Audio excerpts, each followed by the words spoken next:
আপনারা জানেন আমরা যারা কুশি কাটার কাজ করি তাদের রাত দিন 24 ঘন্টা কাজের মধ্যেই থাকতে হয়। তারপরও আমি পরিবার নিয়ে বিশ্ব ভালোবাসা দিবসে চলে গিয়েছিলাম উত্তরবঙ্গের বিখ্যাত 5 স্টার হোটেল মমইনে বুফে খেতে।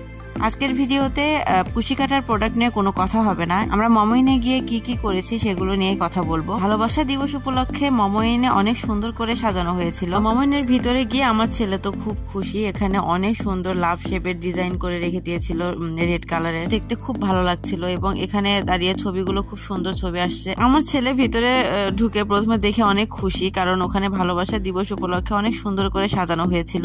রেড কালারের লাভ শেপের ডিজাইন করা ছিল, যেখানে অনেক সুন্দর ছবি আসছিল। তো আমরা প্রথমে যে হচ্ছে আপনার লবিতে যাই, যে ওখানে কিছু ছবি উঠানো হয়, ছবি উঠায় আমার ছেলে তো এখানে টেলিফোন দেখে টেলিফোন কানে নিয়ে কথা বলছিল। ও বুঝতে পারতেছিল না, যেটাকে ভাবছিল যেটা হয়তো সত্যি সত্যি হবে। তো এটা নিয়ে মজা করে আমরা এখানে কিছু ছবি উঠালাম, ছবি উঠায় তারপরে আমরা চলে যাই খাওয়ার জন্য।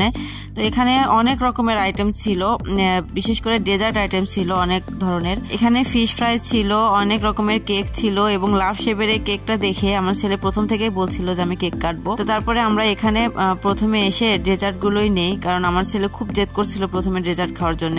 তো ওর জন্য এখানে কিছু নিচ্ছিলাম, নিয়ে ওখানে ওকে হচ্ছে ও চকলেট কেক খাবে, চকলেট কেক নিয়ে দিচ্ছিলাম। এখানকার খাবারগুলো বলতে গেলে আমার কাছে সবচেয়ে ডেজার্ট গুলোই ভালো লাগছে, কারণ অন্যান্য খাবারগুলো যেগুলো আছে আসলে বুফেতে তো খুব বেশি খাওয়া যায় না। আসলে বুফেতে আমি খুব একটা বেশি খেতে পারি না, আমি এমনিতে একটু কম খাই, তারপর আমার জন্য এটা খুব কঠিন হয়ে যায় খাওয়া। তো হচ্ছে আমার ছেলে ওখানে ডেজার্ট আইটেম খাওয়ার পরে ও হচ্ছে ওকে আমরা যেটাকে বলি হাওয়াই মিঠাই দিচ্ছিল।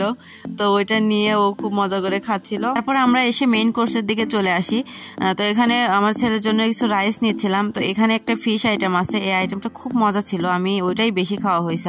আমার কাছে পার্সোনালি ফিশটা আর হচ্ছে চিকেন মশলাটা ভালো লেগেছে। তো এখান থেকে নিয়ে ওকে খাওয়াই আমি আবার খাবার নিতে আসলাম। তো ওকে খাবারটা দিয়ে আমি আবার নিজের জন্য খাবার নিতে আসলাম। এসে আমার আসলে বাঙালি বলে কথা, বিফ দেখলে তো মাথা ঠিক থাকে না, বিফ তো খেতেই হবে। এখানে লাইভ মিউজিকের ব্যবস্থা করা হয়েছিল ভালোবাসা দিবস উপলক্ষে। এখানে শুক্রবার যেহেতু দুপুরের নামাজের পরে এখানে লাইভ মিউজিক শুরু হয়, খুব ভালো লাগছিল খাবার খেতে খেতে লাইভ মিউজিক শোনা, খুবই ভালো লাগছিল গানগুলো। তো এখানে ভিতরে অনেক সুন্দর লাভ শেপের ডিজাইন করা ছিল। আমার ছেলে এখানে অনেক গল্প করছিল, মানে ও হচ্ছে নিজের মতো করে খাচ্ছিল, তো ওকে কোনো প্যারা দিচ্ছিলাম না, বাসায় তো সবসময় আসলে প্যারা দিতে হয় খাবার নিয়ে। তো ওকে ওর মতো খাচ্ছিল আর এখানে মজা করছিল। তো আমার ছেলে বলছিলাম প্রথমে যে ও হচ্ছে লাভ এই কেকটা দেখে কাটার জন্য খুব জেদ করছিল, পরে ওকে নিয়ে যে ও কেকটা কেটে ওর জন্য নিচ্ছিলাম খাওয়ার জন্য। তারপরে ও মার্শমেলো নিয়ে নিল একটু চকলেটে ডিপ করে। তো মার্শমেলোটা হচ্ছে আসলে খুব একটা পছন্দ না ওর, তারপরে এটা দেখে ওর অনেক লোভনীয় লাগছিল।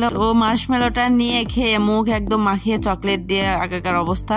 তো আমরা ওটা নিয়ে মজা করছিলাম, ওকে ভিডিও করছিলাম। এখানে আমাদের খাওয়া দাওয়া মোটামুটি শেষ, কারণ আসলে অনেক আইটেম থাকে তো কোনটা রেখে কোনটা খাবো এটা বুঝাই পারা যায় না আসলে। আর আমি আসলেই খেতে পারি না, আমি যতবার খাবার নিচ্ছিলাম একটু করে নষ্ট হচ্ছিলই। আমি ভাবছিলাম যে হয়তো খেতে পারবো, কিন্তু আসলে ওখানে খাওয়া যায় না, খুব একটা খেতে পারি না। এখানে অনেক রকমের সালাদ আইটেম ছিল, আমার আসলে পার্সোনালি ক্যাশনার সালাদটা খুব ভালো লাগে, আমি ওটাই বেশি করে খেয়েছি, অন্যান্য সালাদ খুব একটা খাওয়া হয়নি। এখানকার খাবারগুলো সবগুলো খাবারই খুব মজা ছিল। এখানে খেয়ে আমি পরে আসলে চলে যাই হচ্ছে স্যুপ, তারপরে হচ্ছে ফ্রুটের দিকে, কারণ হচ্ছে আমি আর খেতে পারছিলাম না। তো ভাবলাম যে এখানে এখন খাওয়ার মতো একটা জিনিস আছে, সেটা হচ্ছে ফ্রুট খেতে হবে। তো আমি যে ফ্রুটস খেয়ে নেই, খেয়ে তারপরে আমরা একদম বের হয়ে চলে আসি। এখানে কিছু সুন্দর সুন্দর ছবি ওঠানোর জন্য বসছিলাম, কারণ জায়গাটা এত সুন্দর ছিল আর ওয়েদারটা খুব ভালো ছিল, ছবি আসছিল খুব সুন্দর। এখানে আমরা কিছুক্ষণ বসে গল্প করলাম, গল্প করে আমরা বের হয়ে একদম বাহিরে চলে আসি। খাবার খুব ভালো ছিল এখানকার। তো কাজের ফাঁকে ফাঁকে এরকম হুটহাট প্ল্যান করাই যায়। আজকের ভিডিওটি এই পর্যন্তই, ধন্যবাদ সবাইকে।